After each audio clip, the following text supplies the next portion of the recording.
the whole Liam Kumar Day effect, not really happening. Nigel couldn't make it. Yeah. I rang up Mendenhall, he said he could make it. Don't think this whole... Phil, credit to the guy, he always manages to do well what he has to. He is a shocking personality. You guys got a trophy? No. It was pre-vim. No, my life from Richard Mendenhall. Right, you go. I'm a tag, Jack! I'm a fucking tag! Hello and welcome to the LOC report. We are fast approaching the end of the off-season series, but we have a few more for you yet, and as always Chris is here to join us, and it's only been a few days since you last got to see Chris, so you are awfully lucky viewers to get again. How are you doing, Chris? Here we are again. Yeah, good. I mean, we're back to midweek. You know, we're smashing them out now, so we're getting a regular rhythm. So yeah, that's it. We're reinforcing that point. Yeah, you're beginning to get an idea of who you're going to vote for. So yeah, the next 3 weeks should hope to finalise that. Yeah, but actually not too bad. Good, and we are. This is our pre-season basically at this point now. We are rounding into form, getting ready for the big pre-season episodes that will come after we have a few weeks off after the off-season series. So it's all getting to a point. Should we do the news, Chris? Let's. Okay, here it is, the league news. Eventually, when the jingle comes through.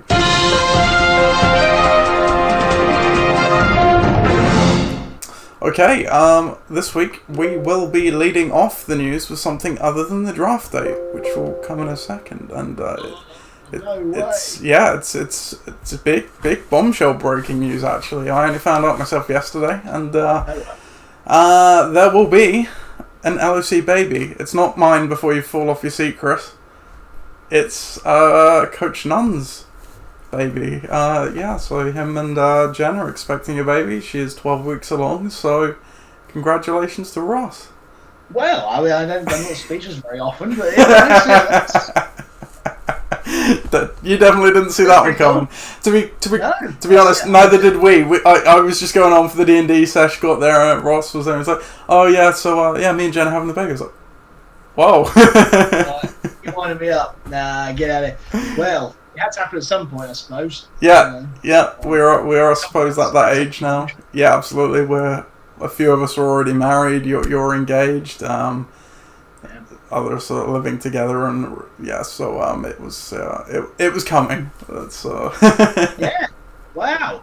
Awesome. Well, that's pretty cool. So 12 weeks. So we're talking that's 3 months already. So we're talking 6 months from now. Maybe share your birthday, Chris. You never know. It's around that. Well, or Ben's. She might. Oh my word! Yeah. That's it. Yeah. What's the date today? It's not the 8th, 9th. What's it today? Yeah, it's the 8th of July today. So 8th of July. For people who are watching later, it's obviously not the 8th of July anymore.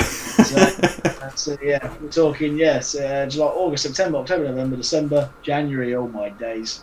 Could happen. We shall see. It's a good day. I say that it's a good day to have a birthday. That's it.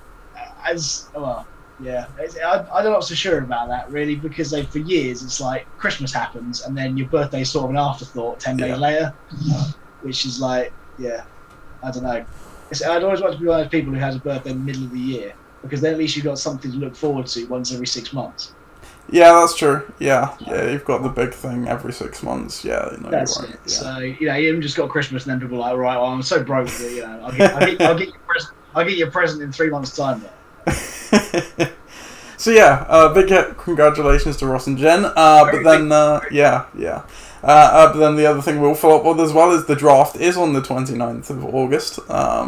Which is, I would say, secondary now. Let's see. Oh no! It's 29th of August. It will be in the afternoon or the evening, most likely. And coronavirus in sports, unbelievably, since Sunday when we last chatted, Chris, there has been some more pretty big updates. I don't know how it happens, but it always seems to. We did chat on Sunday about how obviously I raised a question. How prepared the NFL is, and we kind of thought there must be stuff going on behind the scenes, and I actually screen grabbed this excerpt from Rotoworld, which when was this? It was actually Sunday as well, Sunday evening. It will happen Sunday. And it was, so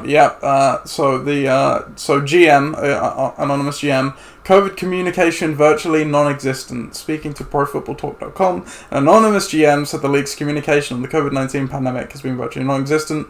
Most head coaches and general managers get info from PFT or Twitter. The GM claimed, "I would love to be told what we can and can't do so we can plan future things out." Were the words of a head coach. When the league office sets boundaries, they just think you magically know what to do. The coach believes the successful draft was the worst thing that happened because Commissioner Roger Goodell thinks he'll be right on moving ahead towards the season. Obviously, there's some melodrama here, but the league's approach thus far has been one of blunt force, which can work in a practiceless off-season, but reality is rapidly setting in where every other North American sports league has blundered into one disaster after another as they attempt to restart play. So the NFL is sorely mistaken if it can avoid the same fate without a comprehensive plan.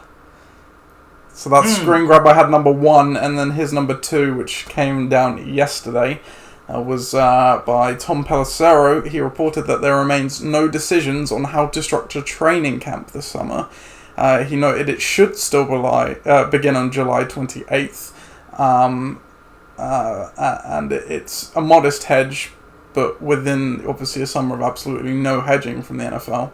Pelissero also expected a fight with the NFLPA over how camp would work. And the preseason would be organised. Worried about catching COVID-19, players are pushing for 0 preseason games as small rosters. And I don't think there was anything else interesting in that one. I don't think I screen grabbed it, but I also saw among a number of things that they're planning. So originally they were thinking that maybe teams travel on the same day to the stadium, and that got thrown out. But they are going to apparently ban players attending buffets, which is actually more of an issue, it sounds, when you've got a lot of big linemen on your team. So just to further tip that onto the fire. I think, is this another update? Oh, okay, they've also agreed, the NFL and NFLPA have agreed on travel proposals. And it's not been set in stone there will be a preseason yet, but it's still apparently being negotiated. Every member of the travelling team required to wear masks. I'm nearly done, Chris. Then you sorry. Buffets have been outlawed. So that's all the update stuff I have. Which I don't know what's more devastating to them: the fact that there's no plan on buffets have been outlawed. Let's be honest, it doesn't surprise me. Bearing in mind, the biggest institution in the country seems a mess about leading it. That's the White House, by the way.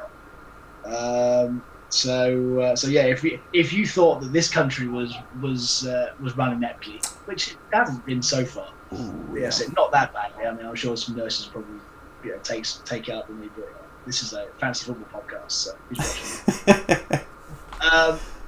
If you want ineptness, you want to look at the government's and the state's response to it in the US. It doesn't surprise me that the US's major sports league follows suit. Because everyone seems to be burying their head in the sand and thinking it will just go away if they don't do anything for a few months. Well, it doesn't appear to be the case. I think I heard today it was something like 10,000 new cases just in one day in California, which is absolutely absurd. That have just been reported. So I think they've got a big problem with it over there, and it's certainly not going away. And the sooner that everyone realises the fact that they're going to have to play it in a very different way to what they would be used to. It can't take that much longer because we are now in early to mid-July. The season's starting in a month and a half's time, or supposed to. It can't be long before they have to draw a line somewhere, especially if it gets worse. And, there is one way of making the spirits of the nation better. Is it's having your sport events. We've seen that over the last month or so. As more things have started to come back, but I do think for a sports created nation like the USA, to have their game, their premier game, especially one that's over the winter with massive TV rating and working, they have to have a way of doing that safely.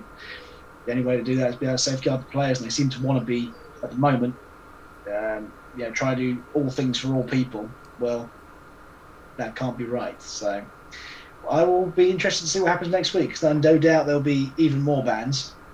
For sure. More things will sneak out, but so it is going to be interesting to see what the world's going to be like come September, when the first kickoff happens, because it's not going to be like I don't think like it has been for the past how many years, 70 years, 100 years. Yeah, exactly. Well, since the Spanish, we've not seen anything like this on the scale or anything since the Spanish flu, really. And no, exactly that. And certainly nothing in the industrialized world. No. And in the world of mass media and sports since then, that's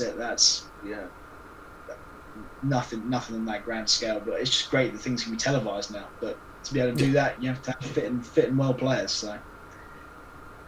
Absolutely. So it's a really sorry state. It really is, especially over there. No, it's correct. It's not, yeah. USA, Brazil, Russia, they're all in a similar boat. I mean, Jair Bolsonaro obviously just tested positive as well. And well, that's right. There are many times that I sort of thank myself for living in the country we do. There's not many times that I've. We may have handled it the worst in Europe, but certainly I think not the worst in the world, at least. So it's certainly by no means in the world. No, that's right. And it is awfully sad for a lot of people, and it's going to get even worse. But hey, we're going to be positive today. Yep, because, we are. We're talking about our own. We are. Yeah, absolutely.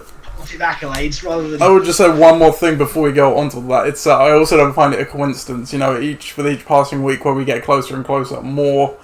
We seem to have more stuff coming out and everything like that to discuss in it.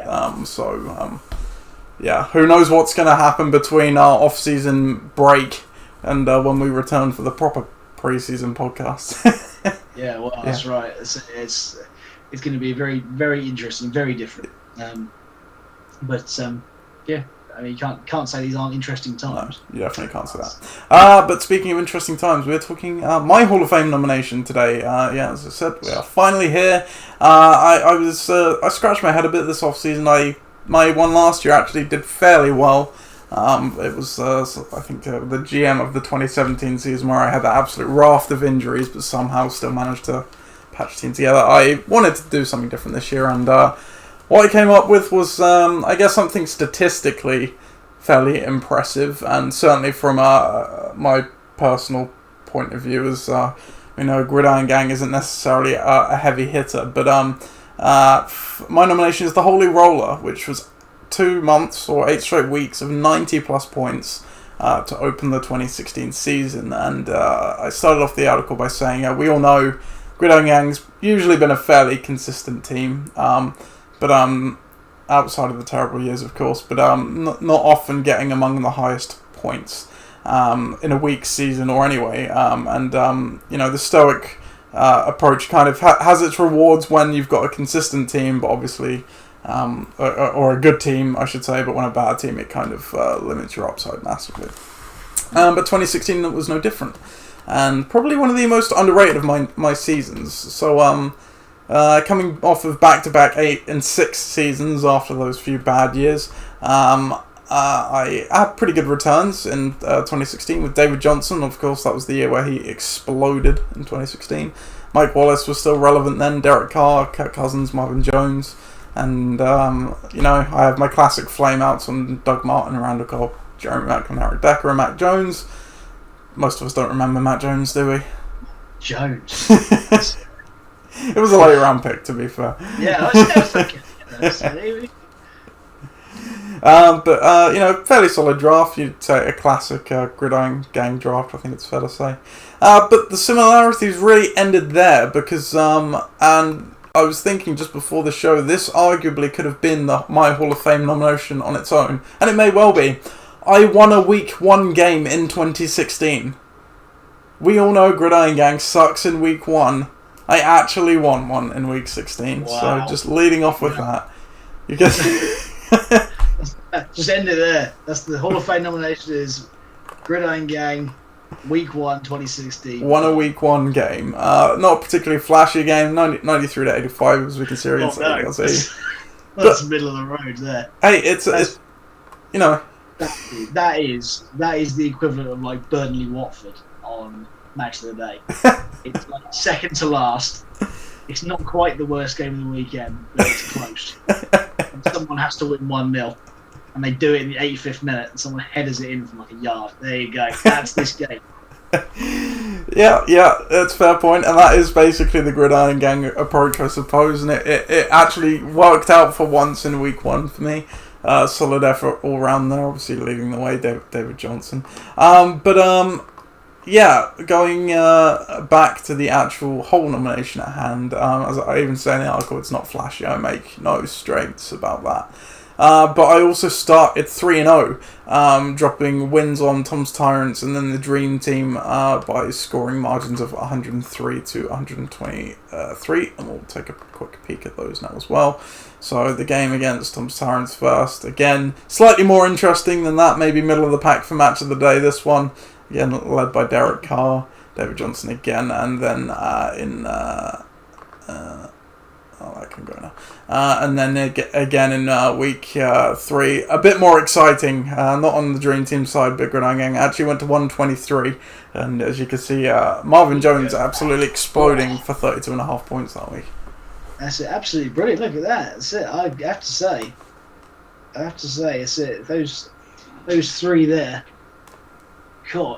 Who's your running back? Christine Michael. Oh my days. That's it. I was gonna say. That's it. That was probably like his only 2 touchdowns in the league ever. You know, he wasn't bad as a change of pace back for a while there. You know, like he's kind of he's obviously flamed out now, but that was a bit of buzz about him at the time. Yeah. So jumping out to those 3-0 start. Certainly eyebrow raising by Gridiron Gang's standards, wouldn't you say? That never happens, as we know, with the week 1 losses. But that's when the classic Gridiron Gang came in, and over the next 5 weeks, I would lose 5 games, as we can see there, against Ixan, Ross's team, Ollie Bidette, Ben Acestes, and your team, Chris. In fact, I think I've even and the week. The week 5 game was where I got the win as well. So not the best. Oh, sorry, and the week 4 was a loss as well. So,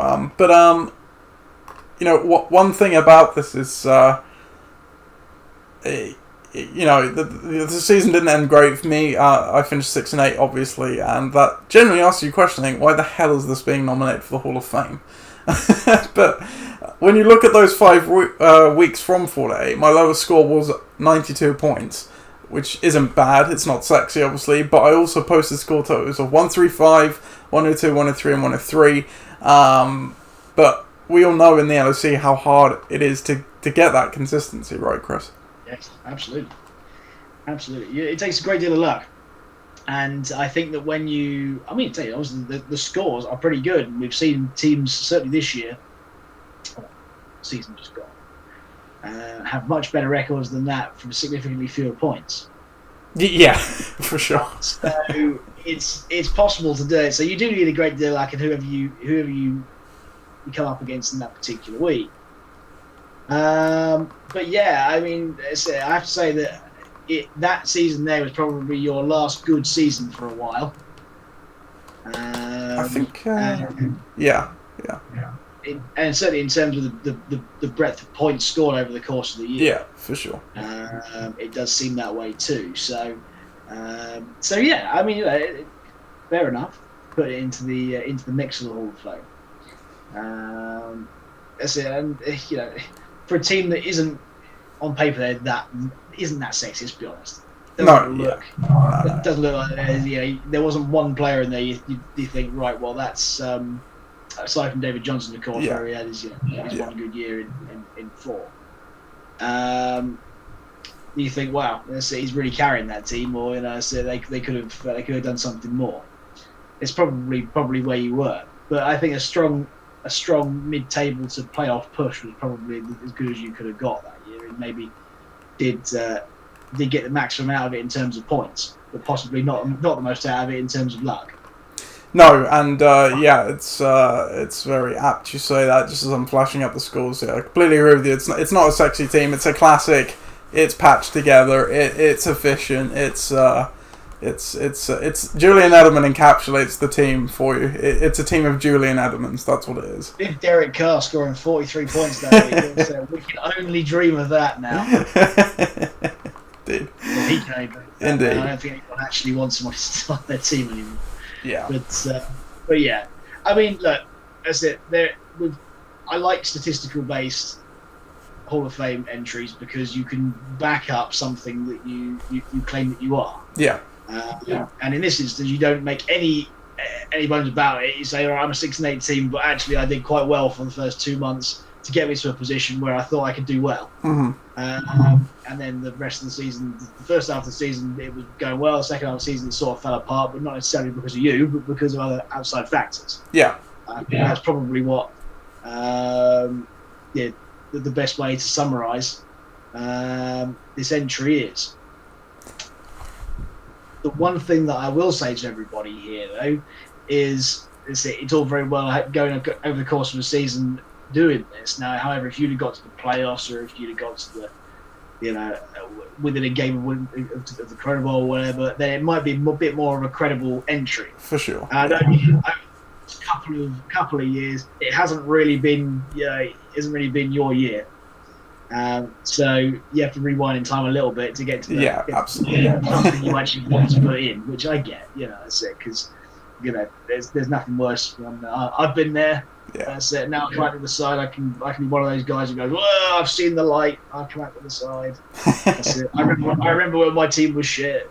But I can say that now. And for a long time, it was very similar for me. I didn't have a bloody clue what to put into these because that's it. A lot of the time, it was just pure rubbish. Yeah. Just pure. But yeah, like I say, I can see why you've done it. I can see why, because it's something to be proud of. Granted, and it's a shame that the record isn't higher. But yeah, I mean, in terms of single seasons, I think for me, you have to win something to be Hall of Fame worthy, and the only thing you won here is the 6-8 award. So.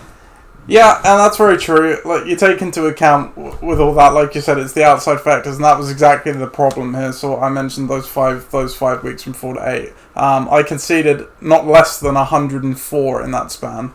You can see it on the screen. 104, 106, 113, 127, 105. And it wouldn't end there. You said as well about how well, obviously it did. I'm not making no bones about it. My team did fall off the boil a bit. After that, you can see week 9 was a 68 point, and then there was a few 80s in there. There were still some really good weeks where you can see I got those wins there as well, and even in week 14 with the 100. But what is consistent there, I think only one team in the apart from the start of the season, from week 4 on, only one team scored less than 100 points about me, which is just a brutal run.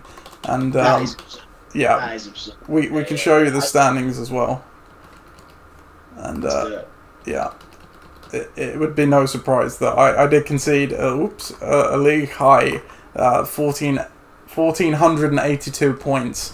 There was two teams that were fairly close to me. Ross's with 1,440 and Phil's with 1,439, but other than that, all below 1,400, and you can see quite a lot of 1,200s there. I got 14, 13. That's it. That was the one year I think that we got absolutely rinsed on in the division. It's all because of Nige. Yeah, absolutely. That's it. He went crazy town on everybody. So yeah, that's it. So yeah, I mean, yeah, that particular year, I remember it now. I see it there. I remember it clearly because for a long time it was who was going to make the playoffs, and there was a lot of people in the mix. And then I think you got to the midpoint of the season and everyone just sort of fell away. But it was only a couple of games in it really. So yeah, and in terms of points scored, as you say, there's not a great deal of other people. Who were you even? I was the highest scorer. No, I was the highest scorer. This is the one this was the first time in my career I had the highest scoring team, which is part of this nomination as well, might I add. I was going to say, shout about that. Yeah. I mean, that's good. I think that's at the tail end of the article. That's it. But it was meant to be part of the nomination. So you say about winning something. Technically, I did. I won the highest scoring team. Now there you go. That changes my viewpoint slightly because they say without that piece of, very important knowledge. Yeah. Maybe I didn't put it in the article. Say That's what these. if you'd have written that article and said, well, I got the highest scoring team despite the fact that I had a ragtag bunch and I went 6-8 and got absolutely shat on over the course of the season. My 2016 team was like a forgotten good team. I go, perhaps that's it. But it is one of those teams that that just gets forgotten because it's got no flashy stars really. Yeah. And you didn't make the playoffs. So there you go. So let's just for record, can we see what you finished the season with, and then we can commemorate those people. Yes. For being part of the highest scoring fantasy team. Being part of the highest for the scoring only team time in their career. Right, so we were in the 2016 season. So I finished the season with Kirk Cousins in the starting lineup, David Johnson, Jordan Howard, Mike Wallace, Marvin Mitchell. Do you remember him? Was it Marvin? No, I don't. Is that even his name? No, Malcolm Mitchell, New England receiver. Jeez. CJ Fedorowicz.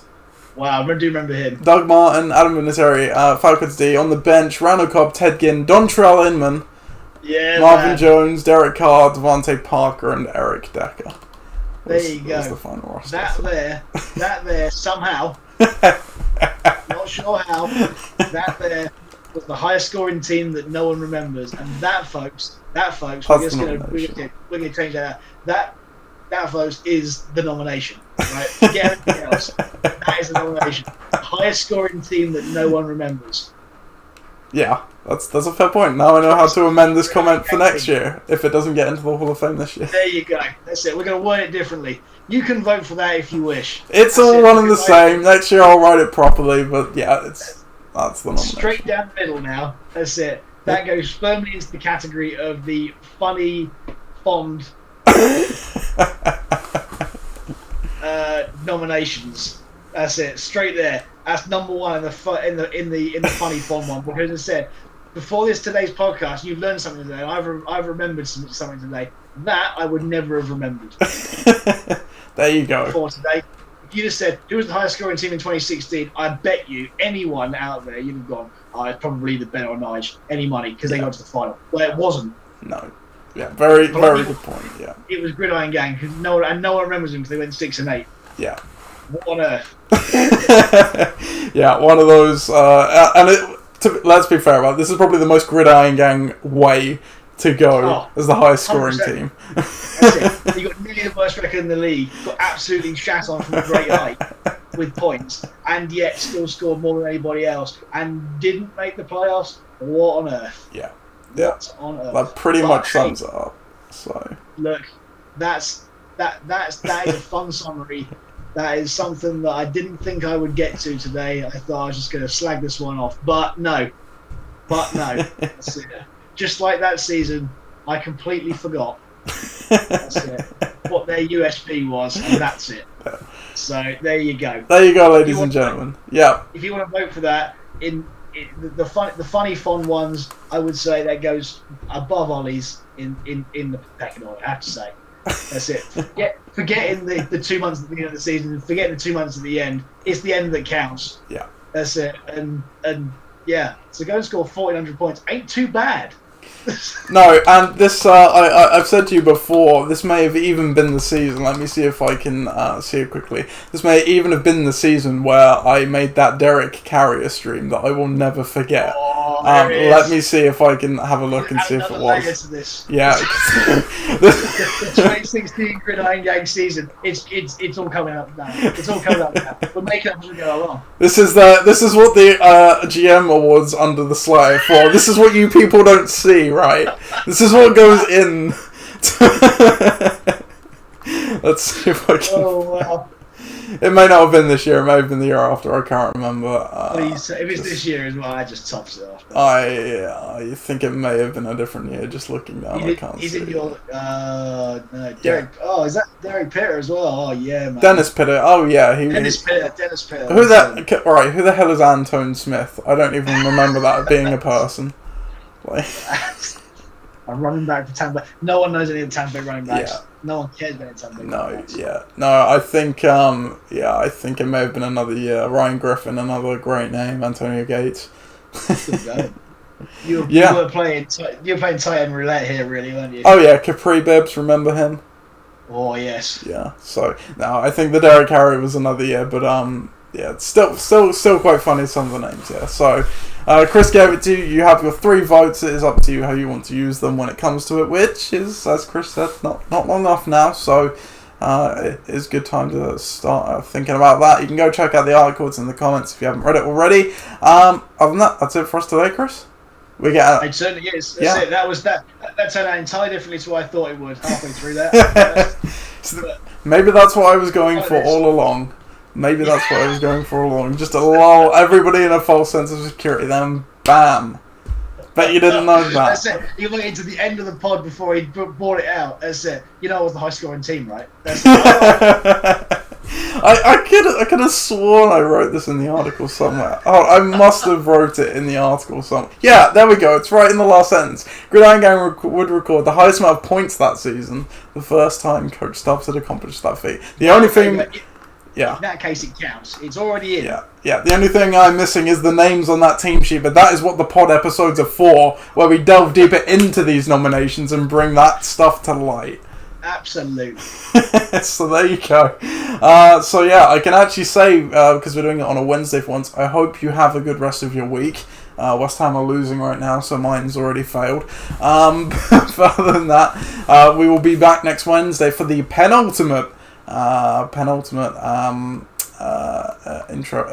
entry into this series. We will have a quick sneak peek at who that is after the pod. But other than that, thank you for joining me yet again, Chris.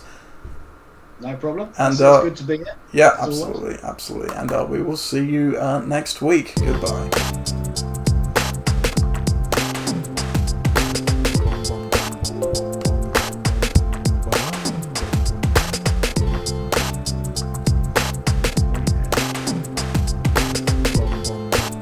It's almost like smooth jazz. That's it.